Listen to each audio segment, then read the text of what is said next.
السلام عليكم ورحمة الله وبركاته. الحمد لله رب العالمين،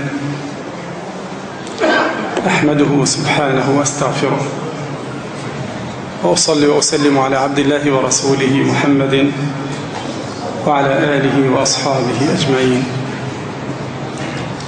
ربنا لا علم لنا إلا ما علمتنا إنك أنت العليم الحكيم. اللهم أرنا الحق حقا وارزقنا اتباعه، وأرنا الباطل باطلا وارزقنا اجتنابه. اللهم إننا جهال فعلمنا، ضعفاء فقونا، مذنبون فاغفر لنا، مسترشدون فأرشدنا، مستهدون فاهدنا، لا حول لنا ولا قوة إلا بك. أما بعد، أيها الأحباب الكرام، أيها الإخوة الفضلاء، حديثنا اليوم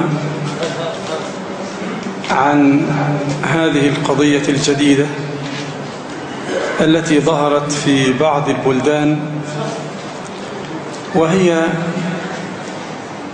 قضية إخواننا الذين يتبعون منهج الشيخ ربيع ابن هادي المدخلي حفظه الله تعالى ورعاه وحفظ جميع أتباعه،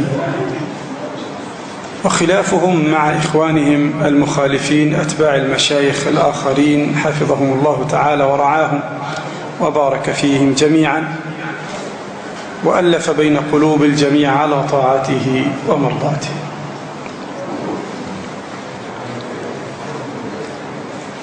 وأصل الخلاف أيها الأحباب الكرام موجود منذ القدم بين علماء المسلمين وطلبة العلم والدعاة إلى الله جل وعلا، ولكن أدب الخلاف هو الذي ينبغي أن نؤكد عليه وأن نبينه. وأفضل شيء وأهم شيء في مسألة الخلاف الإنصاف في معاملة المخالف. فإذا اختلفت مع صاحبك في مسألة، أول أمر تتجرد من الهوى.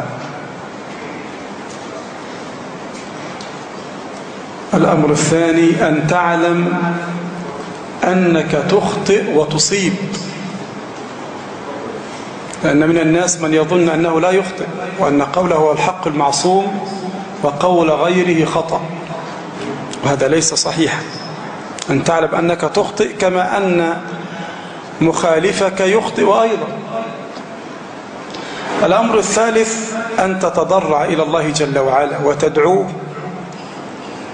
أن يهديك للحق ويوفقك لقبوله، وألا تتعالى أو تتكبر عن قبوله حتى وإن أتى ممن هو أقل منك علما.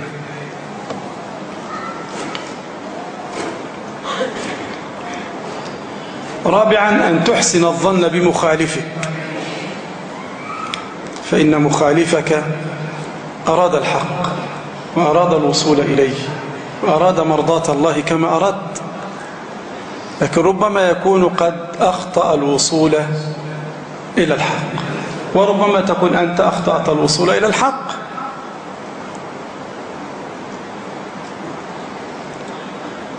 الأمر الخامس ألا تستهزئ بمخالفك أثناء الحديث أو تعترض عليه أو تنقد كلامه بما ليس بناقد.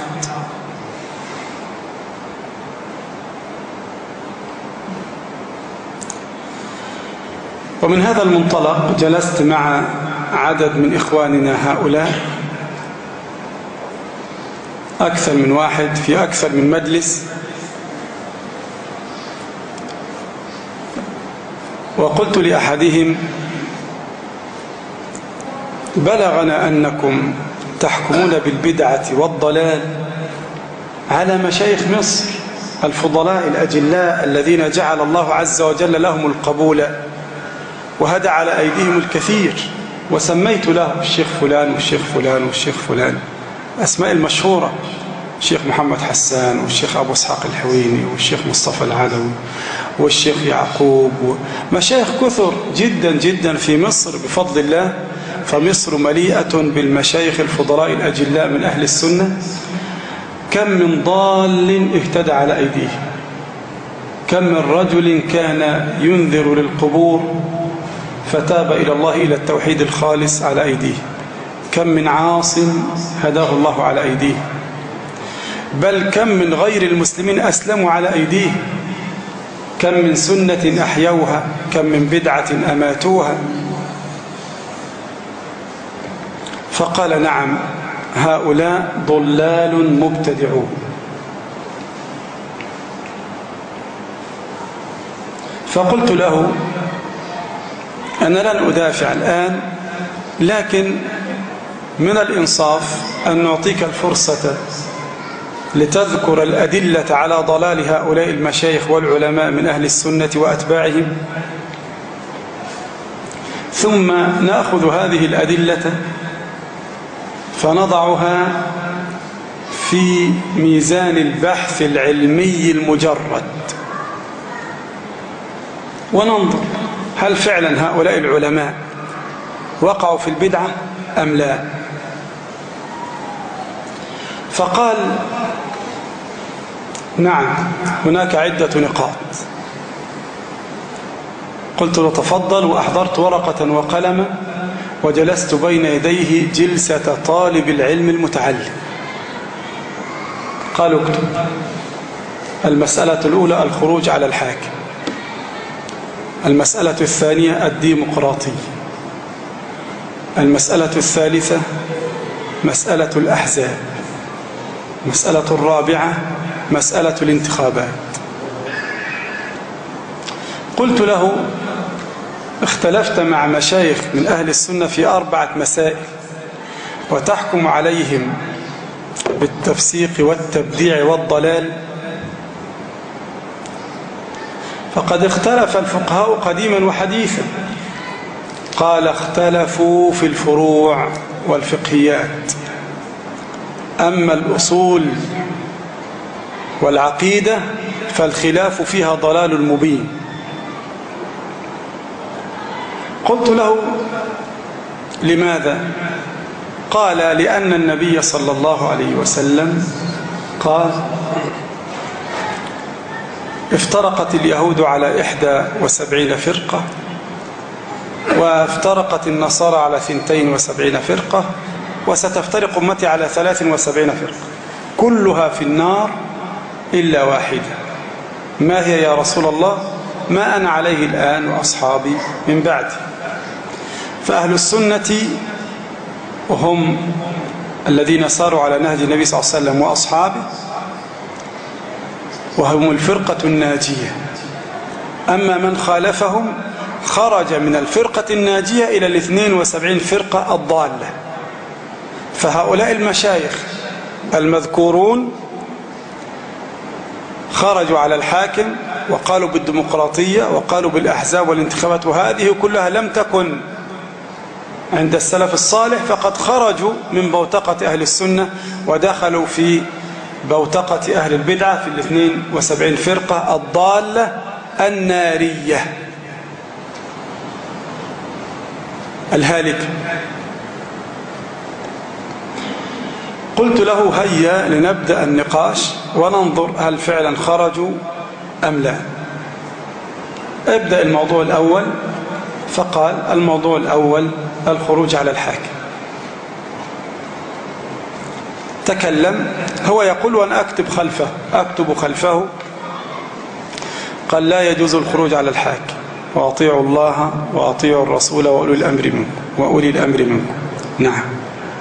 2 ذكر أحاديث كثيرة حث فيها النبي صلى الله عليه وسلم على الصبر على جور السلطان حتى ولو ظلم، وهي أحاديث مشهورة تحفظونها، منها وإن جلد ظهرك أخذ مالك، ومنها حديث اسمع وأطع، ومنها حديث أفلا ننابذهم بالسيف يا رسول الله؟ قال لا ما صلوا.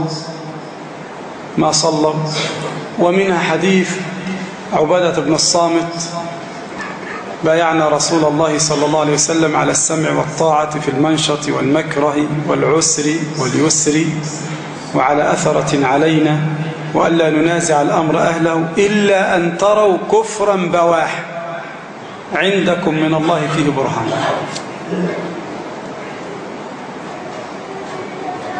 ثم قال بعدما سرد الأحاديث الآمرة بالصبر على جور الأئمة قال: وافتح أي كتاب من كتب العقيدة، افتح كتاب العقيدة الطحاوية، افتح كتاب السنة البربهاري، أصول السنة الإمام أحمد، ستجدهم يقولون: ولا نرى الخروج على أئمتنا. والخروج على الأئمة، الخروج على الأئمة من صفات الخوارج، وهؤلاء المشايخ خرجوا على الحاكم ولذلك فهم خوارج ولهم أحكام الخوارج. ظل يتكلم وهذه خلاصة كلامه. قلت له: هل عندك أقوال أخرى في هذه المسألة؟ قال: لا. طيب الحمد لله، نبدأ. قال: قلت له: أنا لم أقاطعك في بداية الحديث رغم أن حديثك كله خارج نطاق البحث، لكن من أدب الحديث أن أترك لك المجال تتكلم في البحث وخارج البحث. قال لي: أنا أثبت لك عدم جواز الخروج على الحاكم المسلم. قلت له: وأنا بحثي معك ليس في الخروج وعدمه، أنا لن أناقشك في جواز الخروج على الحاكم المسلم أو عدم جواز الخروج على الحاكم المسلم، ولن أناقشك في محمد حسني مبارك. أصله هو يقول كان عندنا حاكم مسلم اسمه محمد حسني مبارك، فالناس خرجوا عليه، فكل من خرج عليه فهو خارجي، وكل من دعا إلى ذلك أو نادى فهو خارجي، والعلماء والمشايخ المذكورون شجعوا على ذلك فهم خارجون، وإن لم يخرجوا بالسيف أو بالكلمة فهؤلاء يسمون على حد قوله هؤلاء يسمون بالخوارج القعدية، وهم شر أنواع الخوارج. قلت له: حديثي معك ليس هذا. ما هو الحديث؟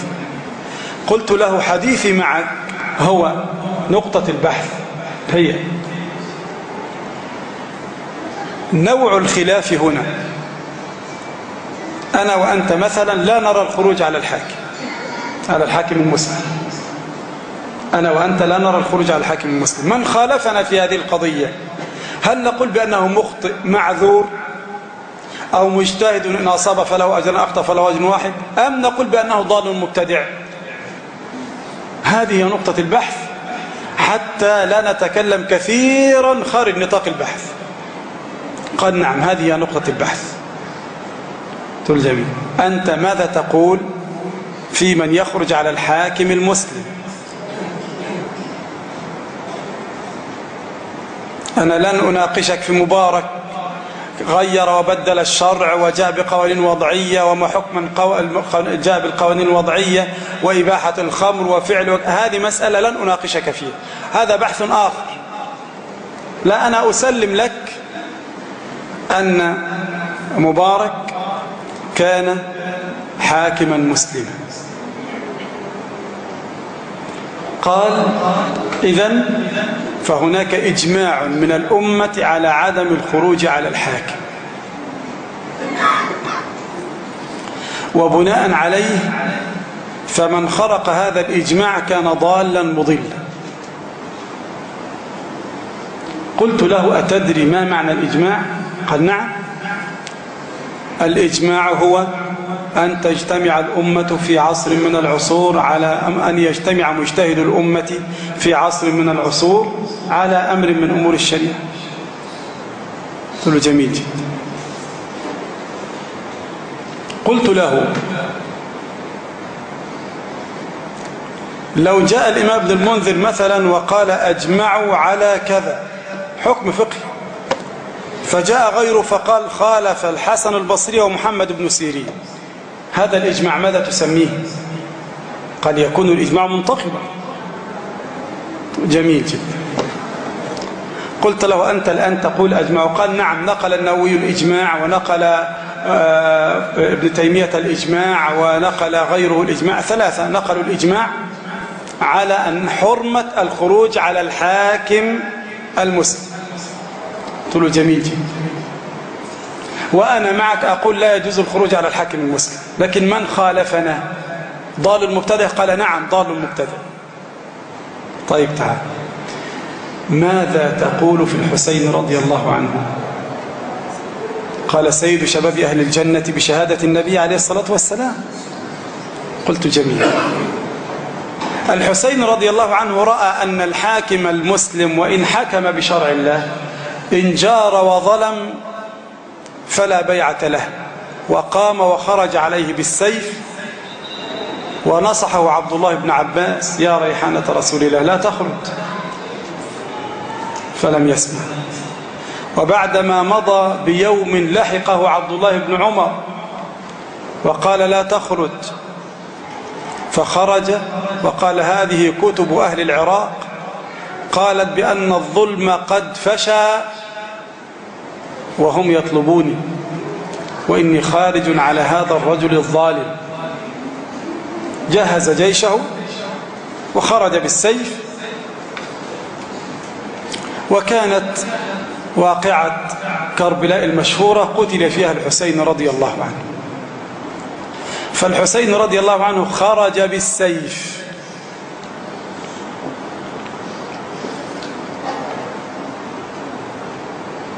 هل تستطيع أن تقول بأن الحسين رضي الله عنه خرج على الحاكم المسلم فهو ضال مبتدع؟ قال لا. قلت له خلاص. قال لكن الحسين لم يخرج، هم قتلوه. قلت له كيف ذلك؟ حسين كان في مكة رضي الله عنه وهم في الشام في العراق، خرج هو إلى العراق بجيشه والتقوا به في كربلاء، وهذه واقعة مشهورة لا يستطيع أحد أن ينكرها. لم يأتوا فيقتلوا في بيته. قال إذا خالف قول الصحابي أو فعل قول النبي صلى الله عليه وسلم نأخذ بقول من؟ قلت له بقول الرسول عليه الصلاة والسلام. قال فالنبي صلى الله عليه وسلم قال لا تنزع يدا من طاعة وإن جلد ظهرك وأخذ مالك. إذن هذا قول صحابي. قلت وأنا معك أقول لا يجوز أن نخرج على الحاكم، لكن إذا خرج، محل البحث هو هذا، إذا خرج ضال المبتدع أم إذا خرج فهو مؤول متأول أو أخطأ أو أصاب فله أجر، أخطأ فله أجر واحد. قال أنا لا أقول بأن الحسين رضي الله عنه ضال مبتدع، ولكنني أقول بأنه لا يؤخذ بقول صحابي واحد. هل تستطيع أن تأتي بصحابي آخر؟ قلت نعم. قال من؟ قلت له بعد مقتل الحسين ب5 سنوات إذا بالصحابي الجليل سليمان بن سرد رضي الله عنه يقول يا أهل العراق دم الحسين في أعناقنا. ثم جهز جيش التوابين وكان هو قائده، وجهز 4000 مقاتل وخرج لقتال الحاكم، والتقوا في واقعة عين الوردة المشهورة، وقتل فيها الصحابي الجليل سليمان بن سرد رضي الله عنه وعدد من جيشه، وفر الباقون، وممن فر سعيد بن جبير رضي الله عنه وأرضاه التابعي المشهور الفقيه. هل تستطيع أن تقول بأن سليمان بن سرد الصحابي الجليل ضال مبتدع؟ قال لا أجر على ذلك. قلت له خذ الثالثة، عبد الله بن الزبير رضي الله عنه خرج على حاكم زمانه لما رآه ظالما وانتزع منه حكم مصر. عبد الله بن الزبير. أنا ماذا قلت؟ أنا قلت عبد الله بن عمر، أخطأت. عبد الله بن الزبير رضي الله عنه خرج على حاكم زمان وانتزع منه حكم مصر، وطرد والي مكة، ومال إليه ابن مخرمة الصحابي الجليل في مكة، وأرسل هشام بن عبد الملك الخليفة، أرسل الحجاج المسلم الثقفي لقتال عبد الله بن الزبير في مكة، وكان عبد الله رضي الله عنه معسكرا في مكة، فضرب عبد الله بن الزبير الكعبة، فضرب الحجاج الكعبة بالمنجنيق، وقتل عبد الله بن الزبير. وقبل أن يقتل ابن مخرمة الصحابي الجليل كان معه، فجاءته شظية أو حجر في صدغه، فمرض 3 أيام ثم مات، وغسله ابن الزبير. عندنا الصحابي الجليل ابن مخرمة، والصحابي الجليل عبد الله بن الزبير، والصحابي الجليل الحسين رضي الله عنه، والصحابي الجليل سليمان بن سرد رضي الله عنه. هؤلاء 4.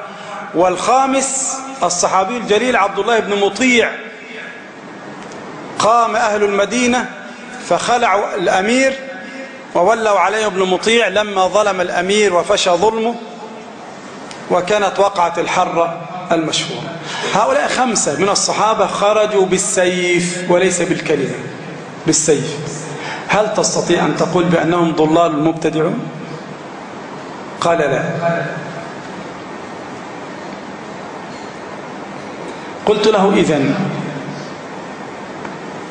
المسألة فيها خلاف، أنت تدعي الإجماع على مسألة، والمسألة إذا ادعي فيها الإجماع وخلف فيها 1 أو 2 انتقد الإجماع، فالإجماع الآن منتقد بفعل 5 من أصحاب رسول الله صلى الله عليه وسلم.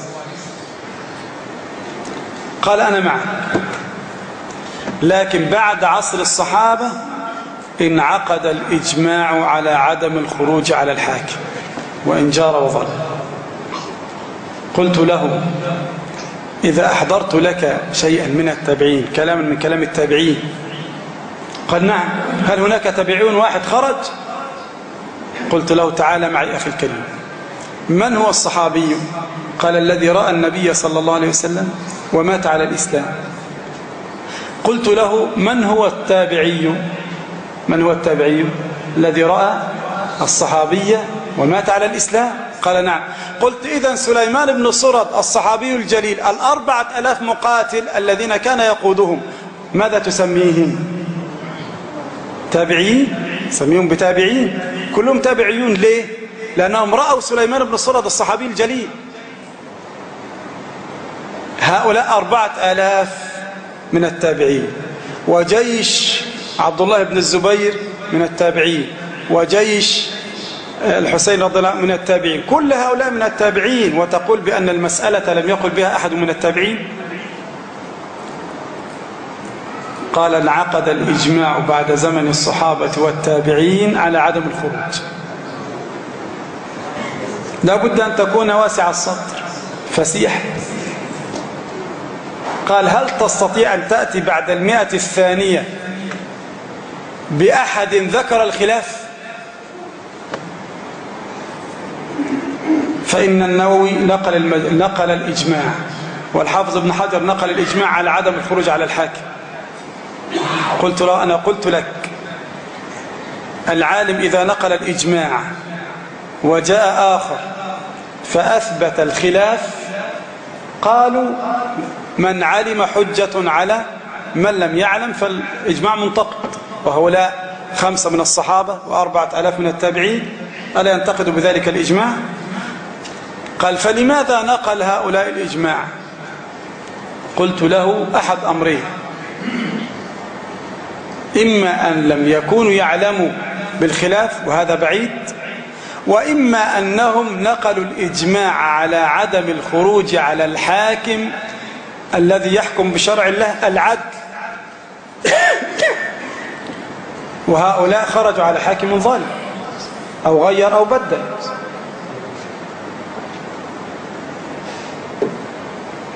قال طب هات لي الخلاف. قلت له الخلاف ثابت بعد سنة 200، هات لي الخلاف. قلت له الخلاف ثابت. هات صحيح البخاري، هات الحديث رقم 7056 وانظر ستجد الحافظ ابن حجر قد نقل الخلاف. الحافظ ابن حجر ده في القرن الكام؟ في القرن التاسع الهجري. الحافظ ابن حجر توفي سنة كام؟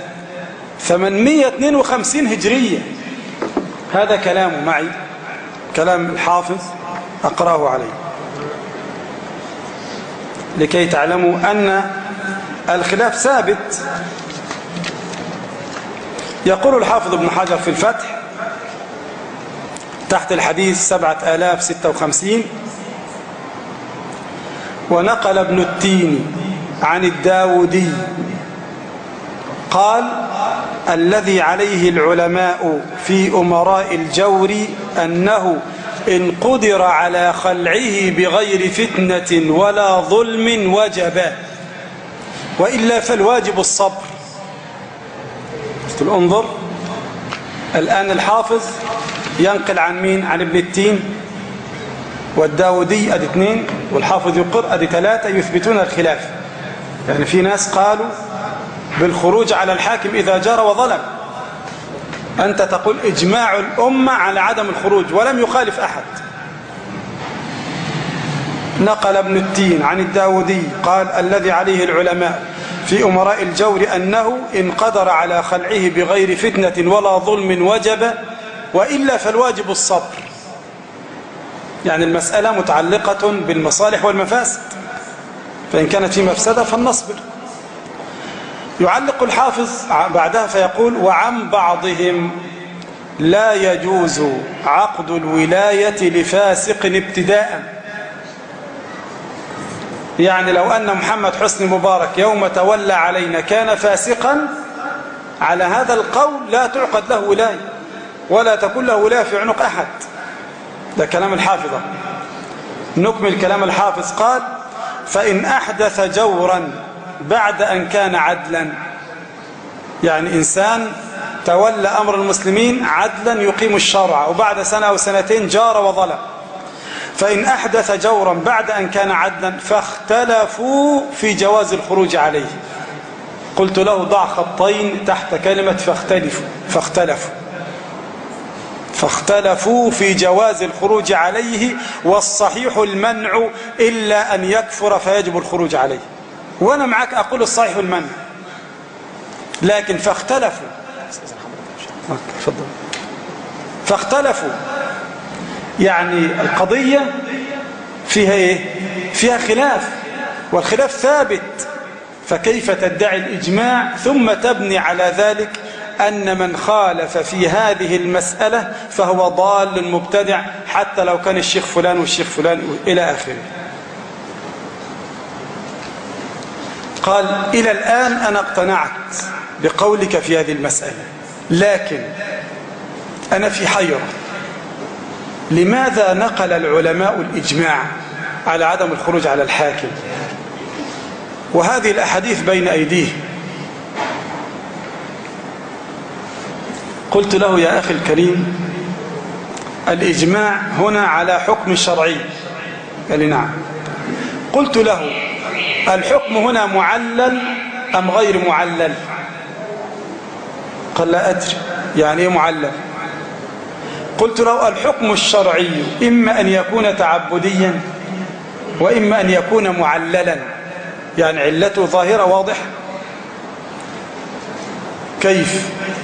قلت له: صلاة المغرب 3 ركعات، هذا الحكم تعبدي أم معلل يا جماعة؟ تعبدي.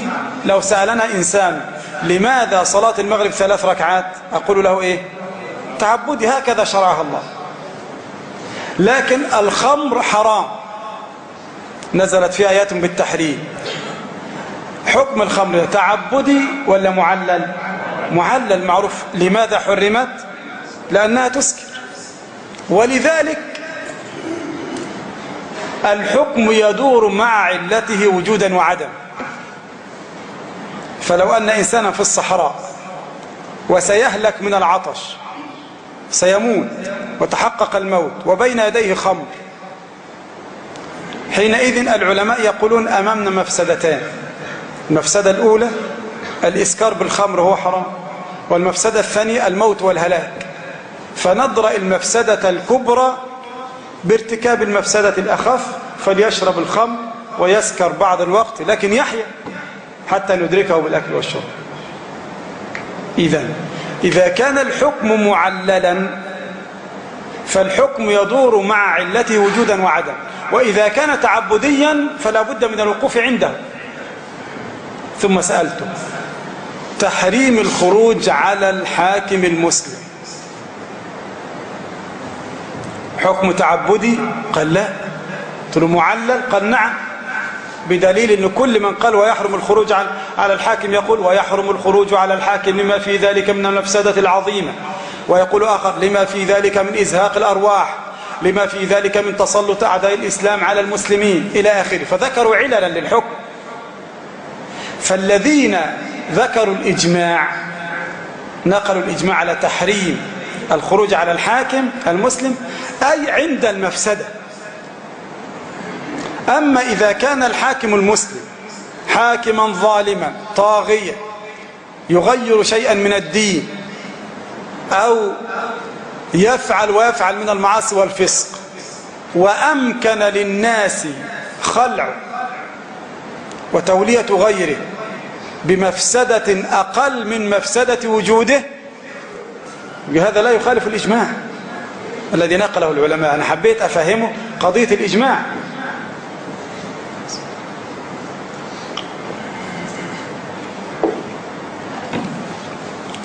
قال يعني هذا معلل؟ قلت له نعم. وأنا وأنت نقول بعدم جواز الخروج على الحاكم المسلم وإن جار وظلم مثلا، لكن مخالفون يقولون لا، يجب الخروج عليه للمفسدة العظيمة. أنت تقول انظر إلى الثورة في مصر، قتل فيها أكثر من 850 نفس أو 750 نفس حتى خلع مبارك.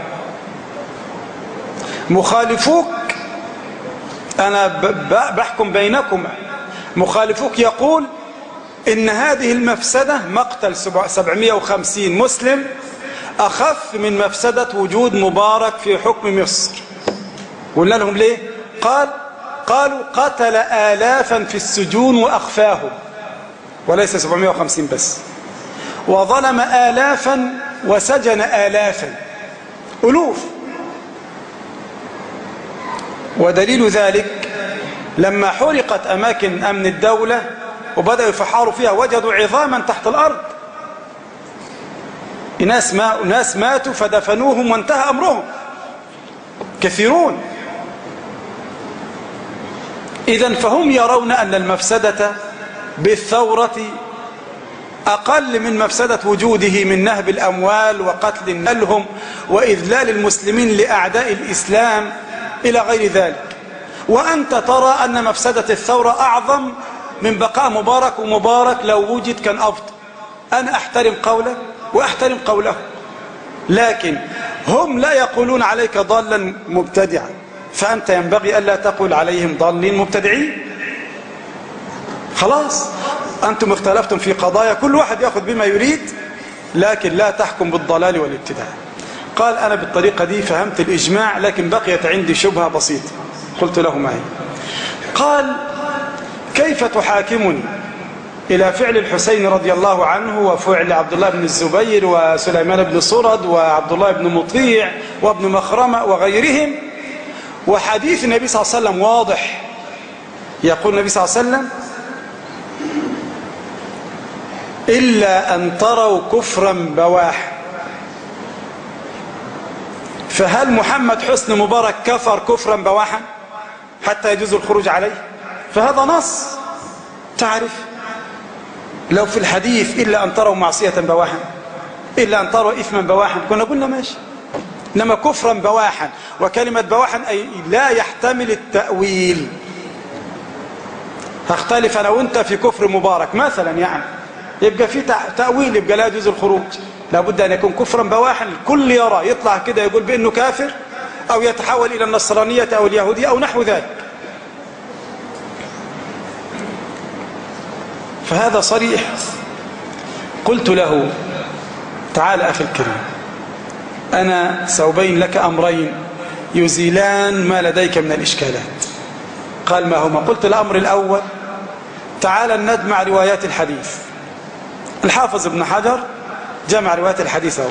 شوف قال لك إيه، فوجئ طبعا باللي أنا هقوله له ده، كانت مفاجأة بالنسبة له، لكن الرجل كان منصفا بفضل الله يعني في النقاش والحوار. قلت له هذا الحديث اللي احنا بنتكلم عنه حديث عبادة بن الصامت اللي هو قال فيه بايعنا رسول الله صلى الله عليه وسلم على السمع والطاعة في المنشط والمكره والعسر واليسر وألا ننازع الأمر أهله، يعني لا ننازع الأمراء الإمار، ولا ننازع الأمر أهله إلا أن تروا كفرا بواحا. قال الحافظ إلا أن تروا كفرا بواحا في الحديث اللي احنا ذكرناه 7056. قال الحافظ وفي رواية ابن حبان إلا أن يكون معصية لله بواحا. وفي رواية الإمام أحمد من طريق عمير بن هاني عن جنادة ما لم يأمروك بإثم بواحا. وفي رواية إسماعيل بن عبيد عند أحمد والطبراني والحاكم من روايته عن أبيه عن عبادة سيلي أموركم من بعد رجال يعرفونكم ما تنكرون وينكرون عليكم ما تعرفون فلا طاعة لمن عصى الله، فلا طاعة لمن عصى الله. إذن كفرا بواحا في رواية معصية بواحا ورواية بإثم بواحا.